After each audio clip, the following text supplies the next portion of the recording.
Pucks with Haggs is brought to you by Prize Picks and the Game Time app. Welcome to another edition of the Pucks with Haggs podcast, powered by Prize Picks, the exclusive daily fantasy partner of the CLNS Media Network. This is the 155th episode of the Pucks with Haggs podcast, so thank you very much for joining us and listening.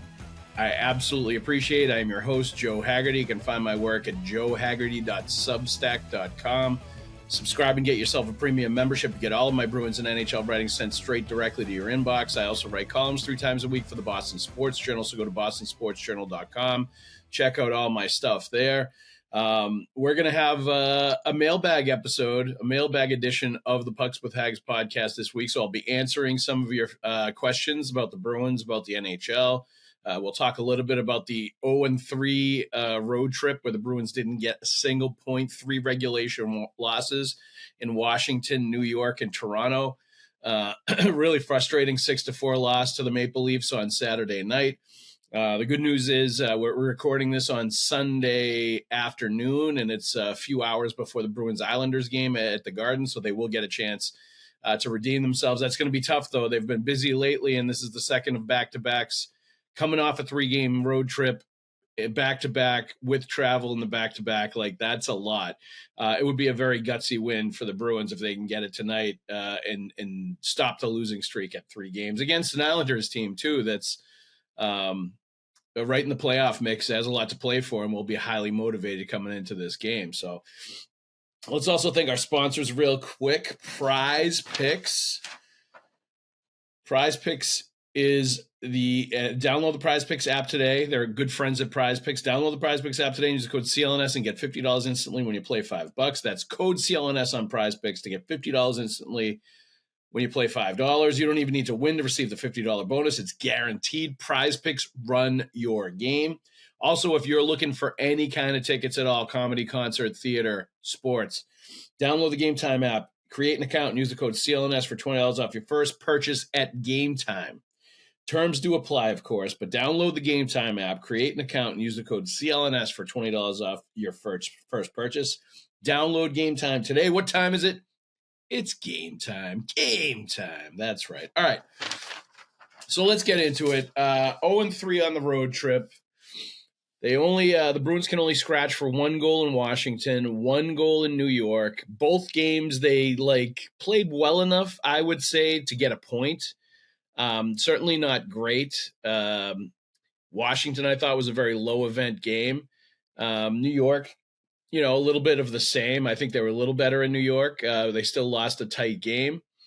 Just not good enough to even get it to overtime and get a point. And then the last game,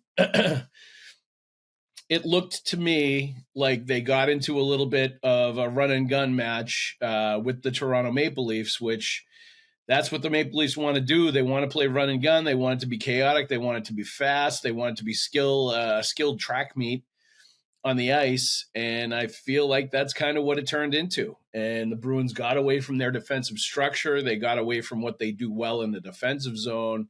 They really got away from what the identity of their team is. But they still almost came out with a point. It was tied multiple times, tied going into the third period, tied in the third period. But the Bruins end up losing 6-4 on 2 empty net goals at the end of the game. The first of which was Mitch Marner just slicing and dicing through the Bruins and then scoring it pretty easily. And then after that, Austin Matthews wins a puck race against David Pastrnak, lays out and tips the puck, just basically pushes the puck with his stick into the net after beating Pastrnak to the puck and laying out for it. So that was after Matthew Knies had a hat trick on top of it. 3 goals. I think he had 5 points. Was a +6, so he was on the ice for every single goal that the Bruins scored, the Maple Leafs scored, and they went 6-4. And basically, the Bruins could not contain Matthew Knies. Austin Matthews and Mitch Marner together, they just destroyed them. And really, when you look at it this year, Matthew Knies has been a big difference maker for that Maple Leafs team. He's got almost as many goals as David Pastrnak, and he's on an entry-level contract. If you can get guys on entry-level deals that perform that way at the NHL level, that is difference-making. That is huge. for a team like the Leafs that is paying, a handful of players a massive amount of money, that really goes a long way towards solving the cap problems and making you a competitive team while allowing you to fit under the cap. I mean, that stuff is absolutely massive. Those kind of players, and it looks, for the Bruins side of it, it's frustrating, I'm sure, when you look at somebody like Pastrnak making $11 million a year, and he's on a pace for basically the same amount of goals that Matthew Knies is. And Matthew Knies just outshines David Pastrnak in a game like Saturday night. And look, I think some of it speaks to Matthew Knies being in a great position. He's almost in the same position that Pastrnak was in when Pastrnak played with Brad Marchand and Patrice Bergeron, where he could just go out and score goals and be an offensive player and let those two support him and do some of the defensive work and maybe cover for some of his areas, while putting him in a huge position to succeed. And I think Knies skating with Austin Matthews and Mitch Marner is in that similar kind of position. It's a great spot to be in. And it allows him to put up numbers and to just worry about his game and not have to do too much, where, once you get into Pasternak's position with the money that he's making, and I got into this a little bit when I wrote a column this week and was pretty critical of Pastrnak for not scoring enough goals. He was on a pace for like 26 goals going into that game on Saturday night when he did score a couple of goals. So it went up his pace and what he's projected to do this year. So that's good. He's around 30 now. But basically, he was on pace for the lowest goal output in the last 10 years. And, the problem with that is that at this point in his career, the Bruins are banking on him to score more goals and score in the more than 30, certainly, maybe more than 40, and somewhere in that 40 to 50 range, like somewhere between 30 and 50, I think you would expect Pastrnak to score every single year. 30 in a slower year, 35 in a slower year, closer to 50 in a really good year. And, maybe he goes nuclear and gets close to 60 again. But I think you pay him that money thinking he's going to get you into that range. And he's off of that this year. The power play goals are down big time. He's on pace, I think, for less than 10 power play goals. He won't even crack double digits, which would be one of the worst power play seasons of his career. Combined with the low goal scoring output. That's a problem when he's taking up as much of the salary cap space as he is. And really, when you're paying somebody this much, and this is the argument I got into with people, where they're trying to say that, like, his playmaking, his passing, and he does set up Pavel Zacha quite a bit, and he's definitely on pace for a good amount of assists, and he's still going to be, around 80 points, even with the pace that he's on. That he's turned into more of a playmaker, and he's still as effective, and it's still helping the team. And it's like, no, it's not. If you rely on him and you're paying him the amount of money that you are, $11 million, you're expecting him to A, score goals, and B, drive the line that he's on. You're expecting him to make other players better, him to bring out the best in others because he can elevate them by being so good. It shouldn't be, and was the complaint, is that they weren't putting Pastrnak with good enough offensive players. So how could they expect them to score goals when, they're putting him with third line talent? And the problem with that is that being with Pastrnak should elevate those other players. Like, he should be able to make them better. A guy that's making $11 million a year should not be relying on other players to make him better, should not be relying on other players to elevate his game and to inflate him. Like, he's a guy that should be good enough to carry that line, to drive that line, to be the guy that everything revolves around and makes everybody better. And he's just not that this year. And it's, I'm sure he's banged up, because as they all are at this time of year. Maybe he's playing through an injury that's gonna, we're gonna find out later on that he was really just gutting it out and playing through something significant. It certainly looks that way sometimes. And maybe we'll find that out. But I can That I could accept, and I think Bruins fans could certainly accept as a reason, a credible reason for why his production's down, why he's not shooting the puck as much, why a lot of things are happening. But to say that he's transforming his game into a playmaker and that he's still as effective at helping the team, like, no, he's not. He's getting paid to score goals. That's what he gets paid to do. That's what the Bruins need him to do. There's a reason why Pastrnak morphing into a playmaker and the Bruins being like 26th in the NHL in goals are heavily related. Like, you can't say that Pastrnak has been effective as a playmaker and a passer and a guy that's pass first instead of shot when the Bruins offense is as bad as it is. There is a direct correlation between Pastrnak deciding to be a playmaker and not scoring as many goals, or, evolving into that this year for whatever reason and not scoring enough goals, and the Bruins not scoring enough goals, and the Bruins offense being much worse than it's been the last few years. That is the biggest connection and reason why the Bruins offense is struggling, is that Pasternak's numbers are way down. And there's a direct cause and effect between those two things. So, people trying to excuse Pastrnak or sweep it under the rug or say that, oh, he's playmaking, he's still a point per game guy. Like, that's not the problem. That is the problem. It's the biggest reason the Bruins offense is struggling, is that he's not scoring like he has in the past. And he's not even close to as good as he usually is in the power play. And that's huge issues with the 5-on-5 offense and the Bruins power play offense. Shout out to Dunkin' Donuts. But that's my Pastrnak rant for the day. And I think it's worth acknowledging that he's probably playing through something, and I'm sure that's affecting his performance. But, like, look, has he been playing through it all year? Was something wrong with him in the summer, and he was going through this summer, and he knew that he was going to be playing through it this year, and that he's he for one reason or another hasn't had surgery or hasn't addressed it. Like, what is going on?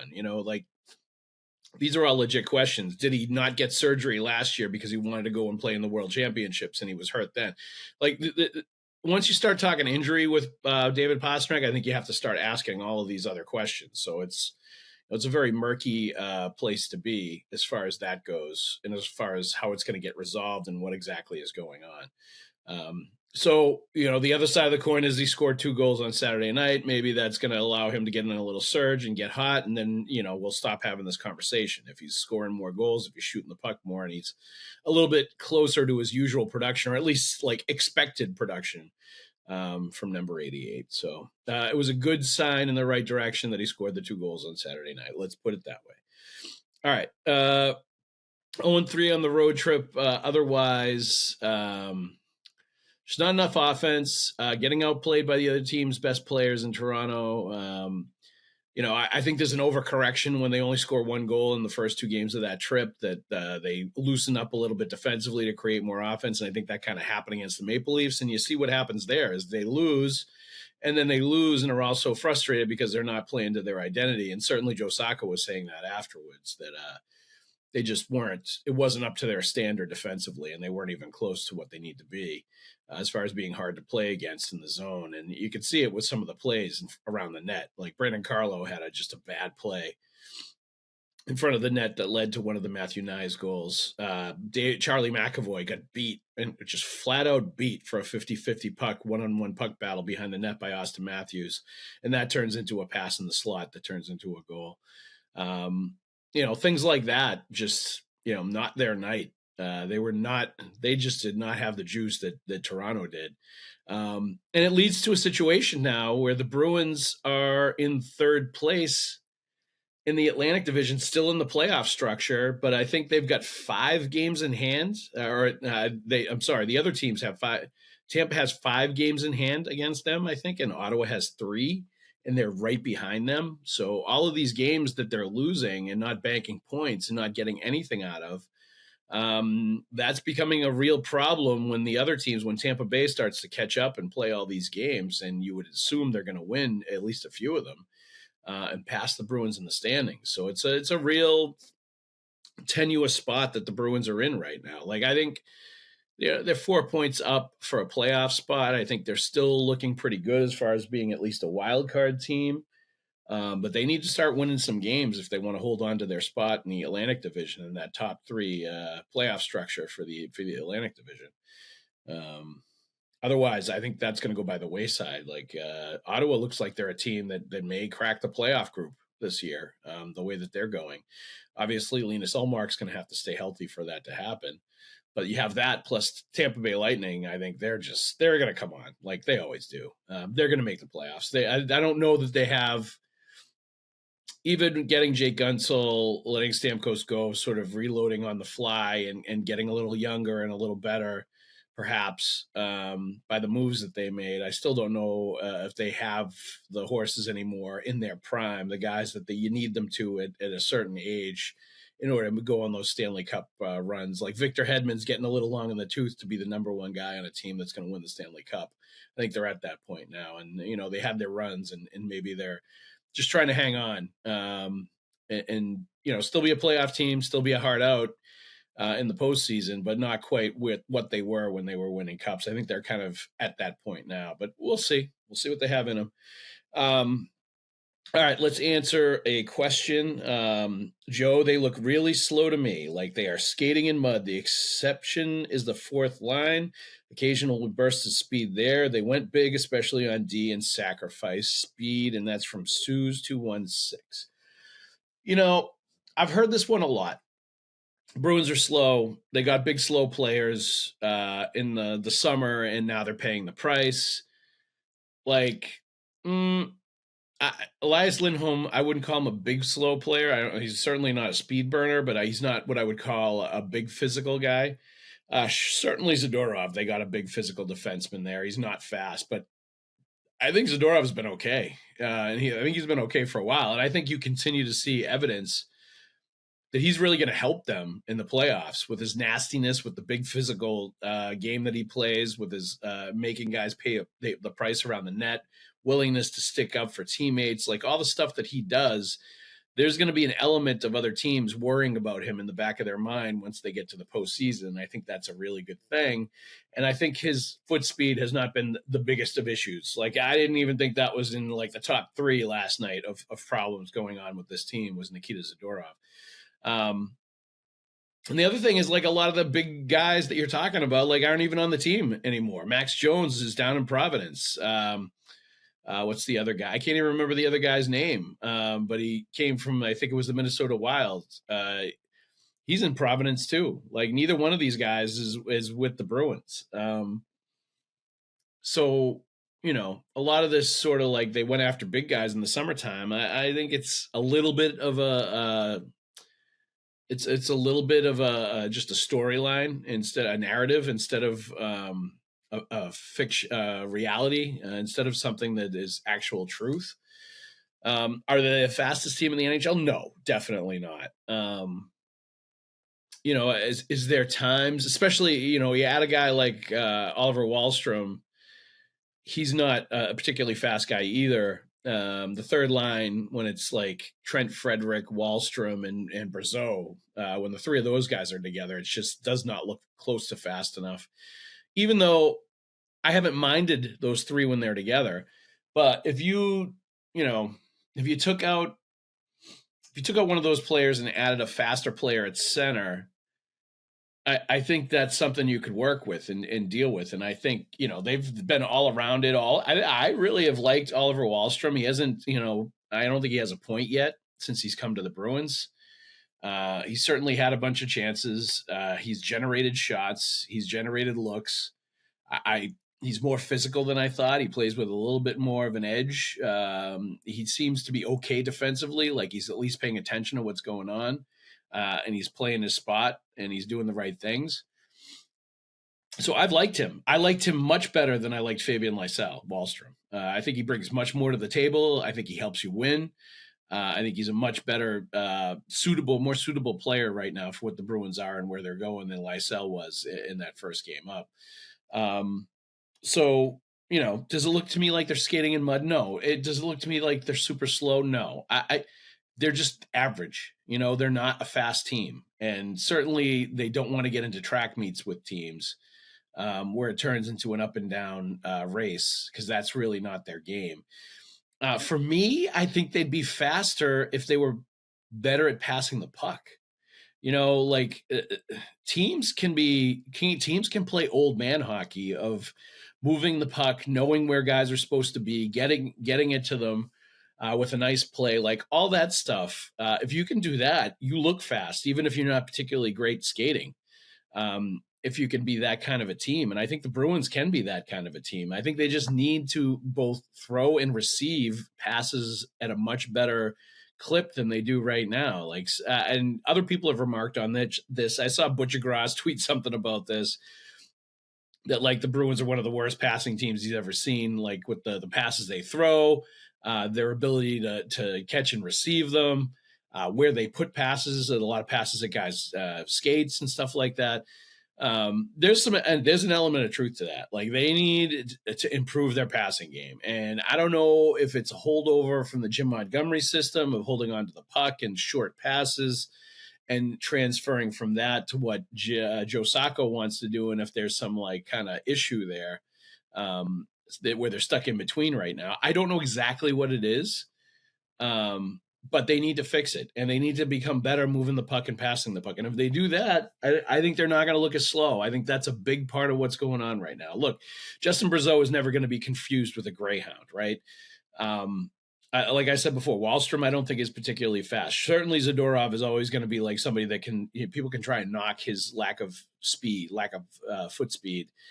Because he's such a big lumbering body, but like he also knows how to play with that body. Like he knows how to maximize his strengths, what he brings to the table, and protect himself from that lack of blazing speed being a big problem. I think he does a really good job of that. He does a really good job of getting guys on his back and on his hip and carrying them. And not letting them anywhere near the puck, shielding the puck away from other players and using his size and strength well. I think he's good at that. And I think a lot of the Bruins are good at that, frankly.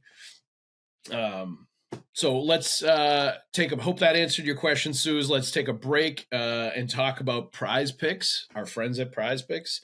Prize Picks is the largest daily fantasy sports platform in North America and the easiest and most exciting way to play daily fantasy sports. Instead of battling thousands of other players that could be pros or sharks, simply pick more or less than 2 to 6 player stat projections and you watch the winnings roll right in. It's fun and it's super simple. Prize Picks is the best way to win real money during the football playoffs when players are going off. Which ones aren't? Make your picks in less than 60 seconds and turn your sports opinions into real money all season long on Prize Picks. Prize Picks also offers weekly promotions that can lead to big payouts like Taco Tuesday. Taco Tuesday. Taco Tuesday. Taco Tuesday. That's right, Taco Tuesday. I said it like 3 times, just like Beetlejuice. Each Tuesday, Prize Picks discounts select player projections up to 25% to provide even more value for your lineups on Taco Tuesday. You think Lamar Jackson will get more than 250 passing yards next week? Will Patrick Mahomes pass for more than 1.5 touchdowns? Cook up hot takes with your friends and win real money this football season when you and your crew delve into Prize Picks. Make your picks in less than 60 seconds and turn your sports opinions into real money. Make your holidays bigger and brighter with Prize Picks, the best place to get real money action while watching your favorite sports. You can now win up to 1,000 times your money on Prize Picks. Prize Picks now offers MasterCard as well for a quick and easy deposit into your account this sports season. Download the Prize Picks app today and use the code CLNS and get $50 instantly when you play $5. That's code CLNS on Prize Picks to get $50 instantly when you play $5. You don't even need to win to receive the $50 bonus. It's guaranteed. Prize Picks, run your game. All right. Let's get back into it. This is from Kevin Chase. I think you're all going to like this one. Haggs, when are you going to be a reporter and point out all the flaws that need addressing on this team? Pasta? ? McAvoy? PPL? PPL. I'm going to have to translate. I'm going to have to translate doofus into English. And I think PPL, he's trying to say power play, but we all know power play is PP, not PPL. Points per, I don't know, lick. Brad Marchand, maybe? Is that the PPL? I don't know. Kevin Chase, why don't you figure out what PPL is and let us hockey people that actually know that power play is PP, what PPL is. So I appreciate that. Why don't you be a follower on Twitter and let me know that? Just giving you a hard time, Kev. Unorganized defense, ? Lack of scoring, question mark. Shipping DeBrusque mistake yet, question mark. All right. Let's go point by point here, Kevin. Pasta. I think I just talked about him for 10 minutes. I talked about him for 10 minutes on the last show. I just wrote a column about it as well. Like, I think it's well documented that Pasta's having some problems. Whether it's scoring, whether it's taking penalties, whether it's not shooting the puck enough. Like I said, I think some of it has to be mitigated or explained by potential injury that he's playing through. But he's clearly not as good as he could be, should be, usually is, and that's an issue. And until that resolves, is fixed, it's going to be a problem. That is something that is going to affect the Bruins offense, and it has, until it resolves, until it gets better, until it improves. Charlie McAvoy, like we've talked about him a little bit. McAvoy is really an interesting one for me because, like, there are times he's great, outstanding, like plays good defense, is physical, moves the puck, plays with good energy on offense, will be the trailer on the play, will join the rush as a fourth or fifth guy, like does everything you want him to do.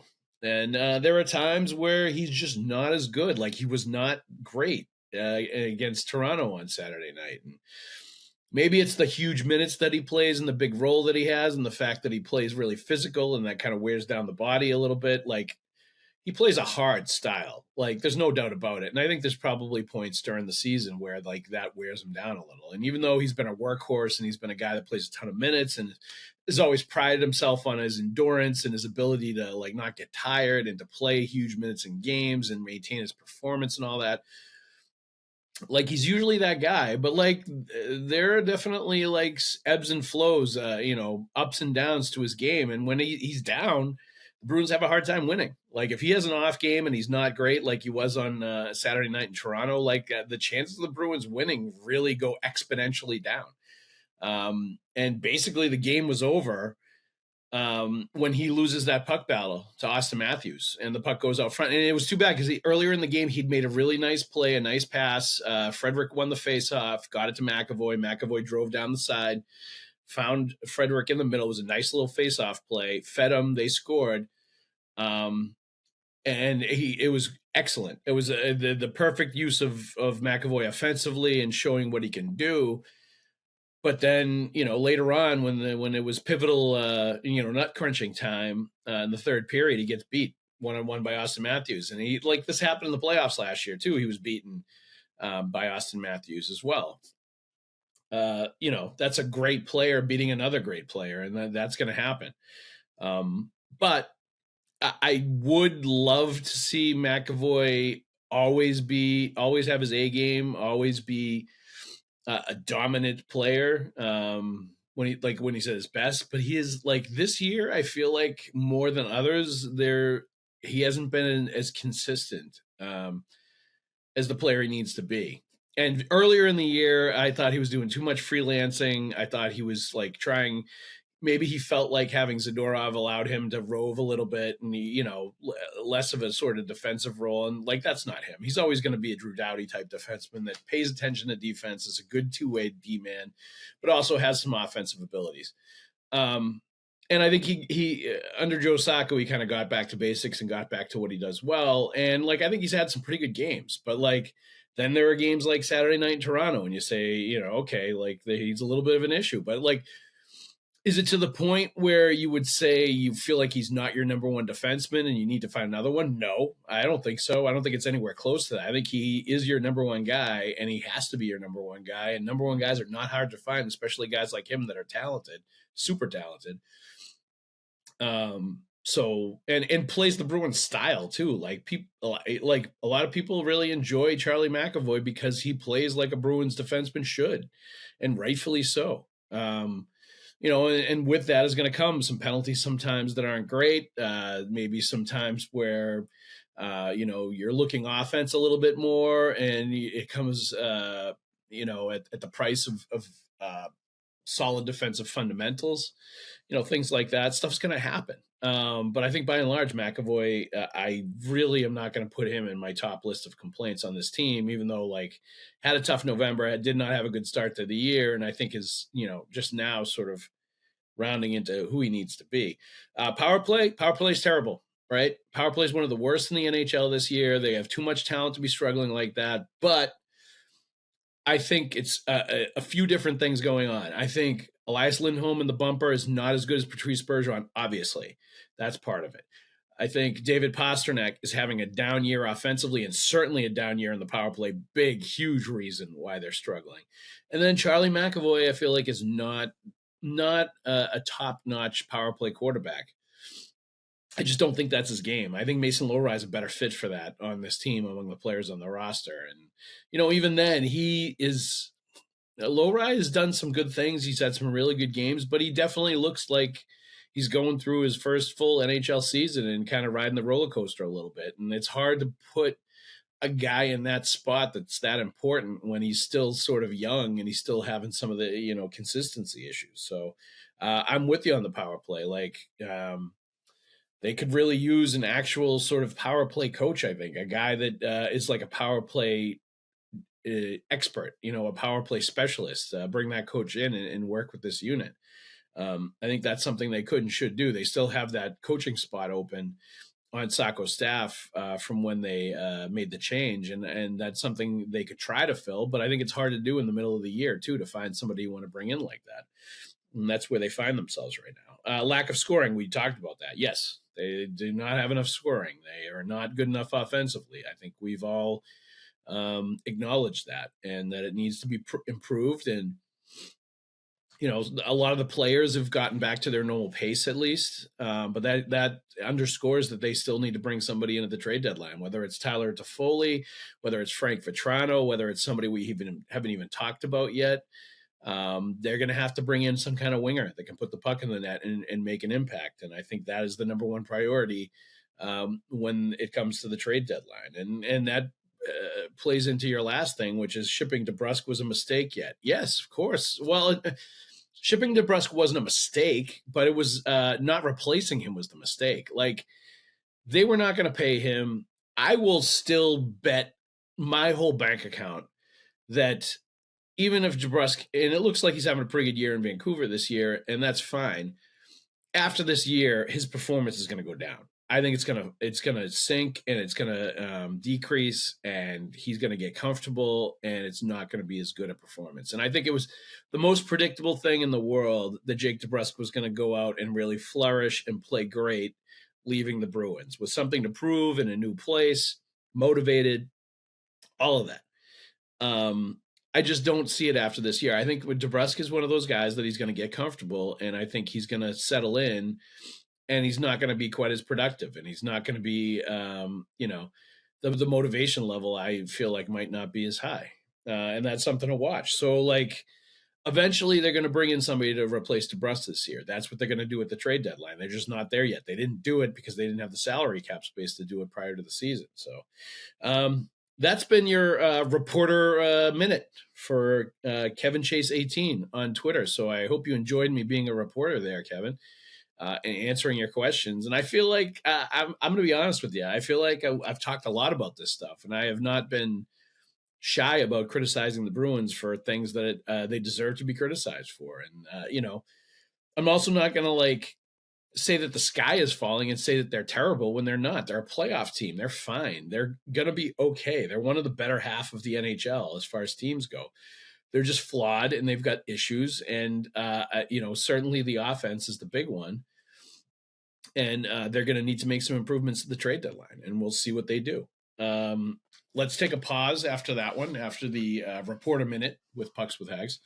And we're going to thank our friends at Game Time. This is the time of year when football playoff tickets, although not with the Patriots, obviously, but around the league, are going to be highly valued. This is the time of year when the Celtics tickets are going through the roof because they're playing so well. It looks like they're priming themselves for another championship run. This is the time of year when people want to get Bruins tickets. Down the stretch, the second half of the hockey season is super intense and excellent. People are going to want to get tickets to the Four Nations going on at the Garden, all the great international players that are going to be in one place in Boston at one time. I think that's pretty cool. I think a lot of people are going to want tickets to that. And Stanley Cup playoff tickets. Let's not forget about that. The greatest tournament in the world. You can get all of these things at Game Time with our friends at Game Time. Take the guesswork out of buying tickets with Game Time for obviously your Bruins tickets, but maybe Four Nations, maybe the Celtics, maybe a different city NFL playoffs. Certainly not Boston. If you're looking tickets to any of these, or even comedy or concert tickets as well, Game Time has a new feature called Game Time Picks that makes getting tickets to see your favorite teams play live even easier. Game Time's picks filters out the fluff to show you only incredible deals on great seats, so you don't have to waste time searching through thousands of tickets. The game of the week for this week that would make an outstanding post-holiday buy is the Sunday, January 7th showdown between the Bruins and the Oilers. Actually, I think that's Tuesday. Tuesday, January 7th, showdown between the Bruins and the Oilers at the Garden. The amazing deal is $92, not 19. The amazing deal is $92 for balcony 301 seats, which is pretty great value for Bruins tickets in this new year, and super duper tickets to go see Connor McDavid. I mean, under $100 to see Connor McDavid, I'm in. Where do I sign? There's some great features with Game Time. Priority Game Time picks. Curation makes it easier to save more on sports, comedy, theater, etc. All in pricing, you toggle this feature and it shows the total up front with no surprise fees at checkout. Seat Views gives you a panoramic view from your seat in the app before you buy. There's also the lowest price guarantee, or Game Time will credit you 110% of the difference. 110%. Download the Game Time app, create an account, and use the code CLNS for $20 off your first purchase. Terms do apply, but again, download the Game Time app, create an account, and use the code CLNS for $20 off your first purchase. Download Game Time today. What time is it? It's Game Time. All right. Let's answer one more. This is from Roger Perry, a longtime friend of the podcast. We love Roger Perry. Hi, Joe. I have a question for your podcast. Do you think Brad Marchand, as a slightly undersized player, would have had the same career success if he played on a team in his early years without leaders like Chara, Bergeron, Krejci, and Recchi to help him refine his game? I ask because the Bruins currently have prospects like Fabian Lysell and Georgi Merkulov, also slightly undersized players, who have yet to secure NHL roles. This makes me wonder if these two prospects would be more NHL ready if the Bruins had better leadership, better veteran leadership now, and if you think Brad Marchand might have had less career success if he didn't land on the Bruins with so many great leaders ahead of him. Your thoughts. Thank you. Love the podcast, Roger Perry. Thanks, Roger. I always love that you love the podcast, so thank you very much for the love. This is a great question. This is a very thoughtful question, and I don't think there's any doubt that Brad Marchand was a huge beneficiary of the leadership group that was here. I still remember his rookie season. I think he wanted to get like a Miata or a Lamborghini or some kind of sports car. And Recchi and all the veteran guys were all making fun of him for potentially like spending all of this money when he was on an entry level deal on this like fancy sports car, and giving him a hard time about like spending his money the right way and not being flashy like that and everything else. And like, some people might call that like hazing now or whatever, or have an issue with that. Like, I think that's good leadership. I think that's guys that were making sure Marchand like kept his feet on the ground and didn't go hog wild when he was first came up, and it was a little wild and rough around the edges. There's no doubt about it. So I think it was important for him to have leaders like that when he came up that helped him become the player that he is today, especially with a player like him that had suspensions, had all kinds of other stuff going on, certainly was not afraid to be notorious. And that could go the wrong way. We saw a lot of players where it went the wrong way with them, where they, washed out with a couple of teams and were gone just based on the stuff they did on the ice and nobody wanting to touch them with a 10-foot pole. And that could have been Brad Marchand if things had gone a little differently. But it wasn't, because of the veteran guys that they had, because like he also grew up and matured and understood what he needed to do, and really like credit to him too for always being somebody that was willing to be self-critical, to improve himself, to be self-aware, all that stuff. But like as far as Merkulov and Lysell go, they are not Brad Marchand. Totally different kind of players. They do not, I think, have the ability to do what Brad Marchand did, which was he came up as a fourth line player on a veteran team, excelled in the fourth line role for half the season, and then pushed his way into playing with Patrice Bergeron for the rest of his career. Neither one of those guys can do that. They can't play that kind of role. They're not that versatile of a player. And I would put the Fabian Lysell and Georgi Merkulov more right now in those guys that those young players that came up through the system when all these players were in place and didn't make it. Like Ryan Spooner, like Frank Vetrano. He didn't really make it when he was with the Bruins. He had to go other places in order to really break through. Who else would I put in that category? Like Anders Bjork was another one. There was a bunch of guys like that. There's probably 5 or 6 players that you could put in that category of like young players that had some talent but couldn't quite completely catch on. And they were undersized, a bunch of them, and didn't quite make it here, despite some of the hype that was going on. And certainly like the prospect people, the prospect gurus were really excited about and already projecting them in the NHL before they had done anything. And that's the way it goes. Like I think that's much more of like an individual thing on the players themselves than it is on the leadership, and it is on the players, the other players making them better. It's on those actual guys to do the job, to become players that can't be denied, to become players that will do whatever it takes to get to the NHL and establish themselves.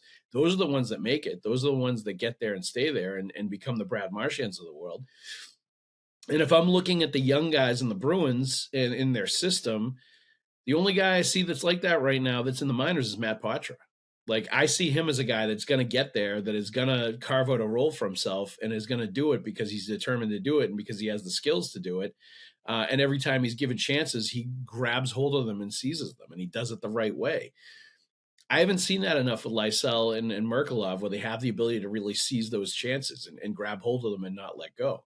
And until they can get to that point, they're not going to be, anything different. I think Poitras is the one that's going to emerge and be like a guy that could be a Bruin for 10 years and be a really good center, a top 9 center, and a guy that can set up plays offensively and is a really skilled guy. As long as he can improve his skating a little bit and continue to get bigger and stronger and find ways to avoid absorbing the big hits that he's getting right now, he's going to be totally fine. And I think he's going to help them a lot. And he may be the guy, and we've talked about this a lot. I didn't even mention Marcus Stelic getting the 3-year contract that's going to pay him like around $1.5 million a year. Great deal for him. Probably less than he would have commanded, if he really played hardball. Probably less than he really, really wanted. But like he gets 3 years of term, and he knows he's going to be with Boston, and he knows he's going to be a key guy on a good team. So that's worth it for him. But that, I think, also makes maybe Trent Frederic a little expendable as far as trades go. If you can plug him in as a bottom 6 center and at a really good value, it's a lot cheaper than Frederic would be. You can trade Frederic away, bank that savings, and you can bring up a guy like Matt Poitras. And that's the circle of life in the NHL is, entry-level guys replacing guys going to free agency that are going to be too expensive and you can't pay. And maybe Frederic brings them, a first-round pick, a second-round pick, some kind of really good assets at the trade deadline. I could see this being a year where they do that. And I think you're starting to see all the pieces go in motion for that with the Kostelic extension, with Frederic's name being mentioned a couple of different times on the sort of trade whisper market, and Matt Poitras ripping it up in Providence. I think you add all of those things up, and it looks or feels like Poitras is going to be up with the Bruins. Frederic maybe will get traded, and Kostelic will be a guy that will be a staple in that bottom 6, a physical, hard-nosed guy that can probably get you double-digit goals, will fight, will gladly play that role, where I'm not sure Trent Frederic always wants to play that role or always feels like he has to play that role, and certainly can be reluctant at times playing that role. So all that is interesting. But We'll see how it plays out, but that's my read, and I think that's a lot of people's read when we saw the Costello extension, is that kind of meant the trade talks were going to escalate with Trent Frederick most likely, and that we would probably see Matt Poitras up in the NHL at some point soon as well. We'll see how it all plays out, but thank you very much for listening to this mailbag episode of the Pucks with Haggs podcast. Let's also thank our sponsors again real quick. Prize Picks.